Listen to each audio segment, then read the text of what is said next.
Visa cancel, deport वाला चक्कर। हाँ। ये हुआ है। वो हाउस बिल्डिंग का पता चला कि कुछ ऐसी ऐसी चीज़ होती है।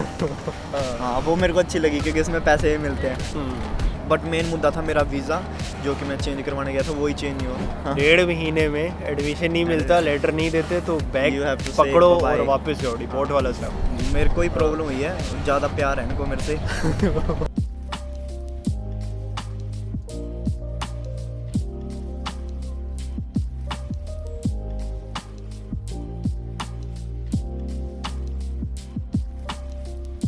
अस्सलाम वालेकुम, welcome to another MR podcast. साथ हैं सौरभ है, अनवी और अच्छा, हम ज़रा डिस्कस कर रहे हैं कुछ चीज़ें रेलिवेंट टू स्टूडेंट इश्यूज़, जो चैलेंजेस आप अक्सर यहाँ पे फेस करते हो। हरियाणवी तो एक्सट्रीम हैवी किस्म का चैलेंज फेस कर चुका है, अभी नई नई लाइफ अपडेट आई है। और बीच वाली तो चलो बड़ी मुश्किल हुई थी, कुछ हमने वीडियो में भी डिस्कस की थी शुरू में, अगर आपने नहीं देखी तो वो देखिएगा कि एयरपोर्ट पे बगैर रूम के आ गया था एयरपोर्ट पे जी, पुलिस ने पकड़ लिया, वापस करने लगे थे भाई किधर आया।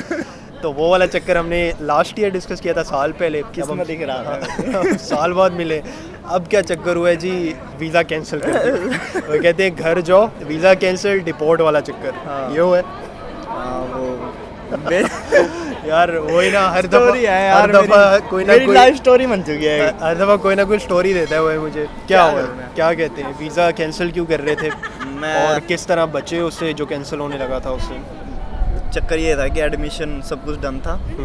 मेरा पहले वीज़ा वो बैकग्राउंड था बता ना, दो कि कौन मेरा सा वीज़ा था। language, हाँ, student लैंग्वेज league वीज़ा था और यूनिवर्सिटी। हाँ जी, तो- कि आपने पहले लैंग्वेज करनी हाँ। है, फिर स्टूडेंट कॉलेज में जाना है, बाद में स्टूडेंट कॉलेज पास करने के यूनिवर्सिटी बाद में। यूनिवर्सिटी जाना है। पब्लिक यूनिवर्सिटी में जाना था, ये मेरा प्रोसेस था इंडिया से जो था मेन। और मैंने लैंग्वेज हद कर ली थी, B1 तक कर ली थी। और B2 मैंने कंप्लीट की थी जब, उसके बाद मैं स्टूडेंट लीग में जाने वाला था। कोरोना चला हुआ था, तो मैंने फिर वो स्टेप बैक किया था कि मैं स्टूडेंट लीग नहीं करूँगा। हाउस बिल्डिंग का पता चला कि कुछ ऐसी ऐसी चीज़ होती है। हाँ, वो मेरे को अच्छी लगी क्योंकि इसमें पैसे भी मिलते हैं। लिए थोड़े ट्राई किए, वेबसाइट वगैरह बनाई, चीज़ें बनाई, अप्लाई वगैरह किया। अच्छा, आ गया फिर वो लेटर वगैरह सब कुछ, एडमिशन वगैरह की डिटेल्स आ गई। और उस टाइम मेरा वीज़ा मतलब कुछ टाइम का था, 6-7 महीने पहले हम हाउस बिल्डिंग को क्लियर कर लेते हैं। हाउस बिल्डिंग होता है यहाँ पे डिप्लोमा की कैटेगरी, लाइक एक प्रैक्टिकल ओरिएंटेड स्टडी होती है। वोकेशनल ट्रेनिंग वोकेशनल ट्रेनिंग कहते हैं। इंडिया अपने इसमें डिप्लोमा कहते हाँ, हैं उसको। डिप्लोमा कहते हैं। तो उसमें क्या क्राइटेरिया होता है आपका? जिस तरह सौरभ जिस वीज़े पे आया था वो था language leading to bachelor's degree में एडमिशन। लेकिन सौरभ ने अपनाया डिफरेंट पाथ, बैचलर्स के बजाय वो करना चाह रहा था डिप्लोमा, क्योंकि यहाँ की उसने लैंग्वेज वगैरह सीख ली। डिप्लोमा की मेनली रिक्वायरमेंट होती है B1 या B2 आपके पास हो, और किसी कंपनी ने आपको येस कर दिया हो कि यार ठीक है, कॉन्ट्रैक्ट दे दिया, हमें हायर कर दिया। और उसकी बेस पे फिर आप अगर तो इंडिया पाकिस्तान से आ रहे हो तो आप उसकी बेस पे अपना हाउस बिल्डिंग का वीज़ा लगवा के आते हो यहाँ पे। या फिर अगर आप यहाँ पर होते हो और कोई कंपनी आपको कॉन्ट्रैक्ट देती है तो अगेन आपका हाउस बिल्डिंग का वीज़ा होता है, बैचलर्स या स्टूडेंट वीज़ा नहीं होता मेरे ख्याल में। वो कैटेगरी डिफरेंट आ जाती है क्योंकि आप कमा भी रहे होते हो और एक कंपनी ने आपको एज अ एम्प्लॉय हायर किया एज एन हाफ एम्प्लॉय। और उसमें ब्लॉक्ड अकाउंट की भी रिक्वायरमेंट्स वगैरह इतनी नहीं होती। ठीक है, तो बड़ा अच्छा ऑप्शन है ओबियसली जो पाकिस्तान इंडिया से भी आना चाह रहे हैं। But again Saurabh Pakistan India से नहीं आ रहा था हाउस बिल्डिंग के लिए। जर्मन में जा रहा सौरभ जर्मनी से ही बैचलर छोड़ के हाउस बिल्डिंग में जा रहा था। वो यहाँ पे चक्कर हुआ। हाँ, पर लेकिन ये हर एक बंदे के साथ नहीं हो सकता। ये कुछ केसेस में हो जाता है, जब किस्मत सही ना हो। किस्मत सही ना हो जाता है। शुरू से ही है मेरे साथ ये, और मेरे साथ हो गया ऐसे। तो एडमिशन वगैरह सब कुछ डन हो गया था, मेरी स्टडी भी वो चल चुकी थी, कोरोना का टाइम था। और पर मंथ 850 यूरो तक भी मिल रहे थे। उसमें पैसे पूसे सब डन था। एडमिशन हो गया, कॉन्ट्रैक्ट हो गया, हॉस्पिटल का कॉन्ट्रैक्ट, हर एक चीज़ होगी डन। नर्सिंग के डिप्लोमा की बात उसकी चीज़ डन होगी। बट उसके बाद बारी आई थी मेरे को वीज़ा एक्सटेंड करवाना था। उस टाइम कोरोना चला हुआ था, और आउसलैंडर होता है, ऑफिस होता है यहाँ पे, जिसमें वीज़ा एक्सटेंड होते हैं हमारे इंडियंस के, पाकिस्तान के, मतलब इमिग्रेशन ऑफिस। तो उसमें जाना था, लेकिन उन्होंने कोविड की वजह से एंट्री नहीं थी, अपॉइंटमेंट्स नहीं थी।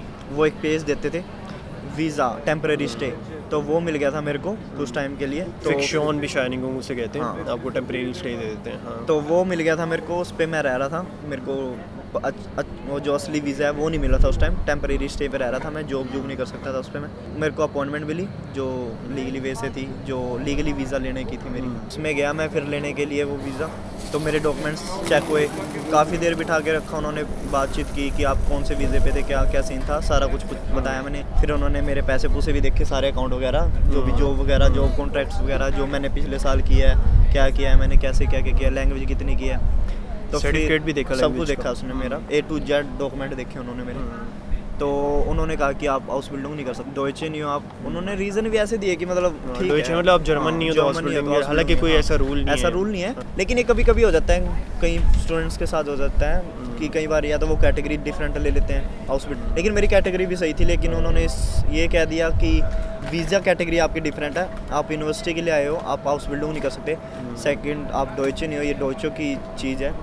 बट मेन मुद्दा था मेरा वीज़ा, जो कि मैं चेंज करवाने गया था, वही चेंज नहीं हुआ, तो ये पंगा पड़ा था। तो उन्होंने मेरे को फिर नेक्स्ट अपॉइंटमेंट दी थी, 1.5 महीने का गैप दिया था उन्होंने, 1.5 मंथ का उन्होंने मेरे को टाइम दिया था कि आप यूनिवर्सिटी लेके आओ। हाँ, एडमिशन होता है तो होता है, हम वरना आप उसके बाद इंडिया जाओ। 1.5 महीने में एडमिशन नहीं मिलता, लेटर नहीं देते, तो बैग पकड़ो और वापस जाओ। डिपोर्ट वाला सीन है, बड़ा टेंशन वाला पीरियड था। फेस ऐसा है मेरा, नहीं लगता ना लोगों को, लेकिन टेंशन बहुत थी भाई। ऑब्वियसली मतलब आपने 1.5-2 साल लगाए, लैंग्वेज सीखी, और अब वो आपको कह रहे हैं कि जी नहीं, आपका तो वीज़ा एक्सटेंड नहीं हो सकता और आप अब वापस जाएं, और वापस जाकर यहाँ पर आना फिर दोबारा इजी नहीं है, स्पेशली जो फेस चला जाता है ना, जिस फेस में बंदा चला जाता है ना, तो वो बहुत गंदा होता है। तो उस टाइम ठीक है, जो मिला वो कर लिया, चलो वो तो अलग बात है कि मैंने क्या क्या किया। फिर एडमिशन ले लिया मैंने, एडमिशन मिल गया, तो तभी यहाँ पे बैठे हुए हैं। शुक्र है कि मिल गया। अभी भी लीगली बैठा मैं, ये नहीं कि पकड़ के आप डिपोर्ट कर रहे हो, वो चेक करने हैं। लेकिन फिर 1.5 महीने बाद मैंने यूनिवर्सिटी सारा कुछ दिखाया, ब्लॉक्ड अकाउंट से बच गया। ब्लॉक्ड अकाउंट से ऐसे बच गया था, मेरे पास जॉब कॉन्ट्रैक्ट था। जॉब कॉन्ट्रैक्ट नहीं होता अगर, थोड़े बहुत पैसे अकाउंट में, और ठीक है 2000-3000, और जॉब कॉन्ट्रैक्ट है वो मेन बात है, ठीक है। फिर आप इजीली, आपको ब्लॉक्ड अकाउंट की ज़रूरत नहीं है। अगर जॉब कॉन्ट्रैक्ट नहीं है, मिनी मुनी जॉब करते हो, फिर आपको जॉब चाहिए और आपको ब्लॉक्ड अकाउंट चाहिए अगर नहीं है आपके पास। तो वो सीन था, लेकिन हो गया उसके बाद ऑल गुड, ऑल सेट। अभी मिल रहा है वीज़ा शीज़ा मिल रहा है। हाँ, 2-3 साल का मिल गया अभी। 2-3 साल, अच्छा नहीं, ठीक है। अब कहीं नहीं जा रहा है, अब कहीं नहीं जा रहा, शुक्र है, यहीं पे नहीं कहीं चलो अब यहीं पे है। जैसे इंडिया में, पाकिस्तान में भी होता है, जैसे इंटरव्यू देने जाते हैं कि उसका मूड कैसा है, उस हिसाब से नंबर देगा वो। क्योंकि सौरभ के दोस्त हैं जिन्होंने हाउस बिल्डिंग पे अपना लैंग्वेज कन्वर्ट किया, और वो कर रहे हैं, उन्हें वीज़ा मिल भी गया, उन्हें कोई इशू नहीं आया। मेरे को ही प्रॉब्लम हुई है, ज़्यादा प्यार है इनको मेरे से। और चीज़ और है, अगर कभी ऐसी प्रॉब्लम हो जाए, जर्मन में प्रॉब्लम चलती रहती हैं, तो पैनिक नहीं होना, ठीक है, टेंशन होती है, कोई चक्कर नहीं, लेकिन सोल्यूशन ढूंढे, उस पर ट्राई करो कि आप जितना सर्च कर सको, क्या कर सकते हो, क्या नहीं कर सकते हो, कॉन्टैक्ट ट्राई करो कि क्या क्या कर सकते हो, पैनिक नहीं होना। इन्फॉर्मेशन इज़ द की, अगर आपके पास है कोई ना कोई तरीका निकल आता है, ठीक है। और बाकी आप घूमो, वेबसाइट चेक करो, यूनिवर्सिटी कौन सी एडमिशन दे सकती है, क्या दे सकती है। हर एक यूनिवर्सिटी में मैं कहता हूँ, वेरबुंग को इंग्लिश में क्या कहते हैं, वो एप्लीकेशन जी जाओ, मिलता है एडमिशन, कोई चक्कर वाली बात नहीं, थोड़ा टाइम लगता है। ठीक है जी, ये था थोड़ा बड़ा ख़तरनाक सिनेरियो जो हमने डिस्कस किया था, और बड़ा हर स्टूडेंट के लिए यहाँ पे मेरा ख्याल है बड़ा शॉकिंग क्राइटेरिया होता है ये, कि आपका वीज़ा ख़त्म हो जाए और आपको कहे कि चलो निकल, ठीक है, दिमाग एक टाइम पे आपका बंद हो जाता है। आई एम ग्लैड कि हाँ सौरभ उस चीज़ से शुक्र है निकल आया। हम देखते रहेंगे, सो नेक्स्ट टाइम ये मिलेंगे, अच्छी स्टोरी होगी मेरे। हाँ इंशाल्लाह ये ऐसी ये नहीं चीज़ें होंगी यार। कोई नहीं, 2 साल का मिल गया, ये भी तो अच्छी चीज़ है। अब तो 2024 तक कहीं नहीं जा रहे। ठीक है, बाद में भी इंशाल्लाह नहीं आता। ठीक है जी, तो ये सिनेरियो था। इंशाल्लाह अगले पॉडकास्ट में मिलते हैं आपको, तब तक के लिए टेक केयर, बाय बाय।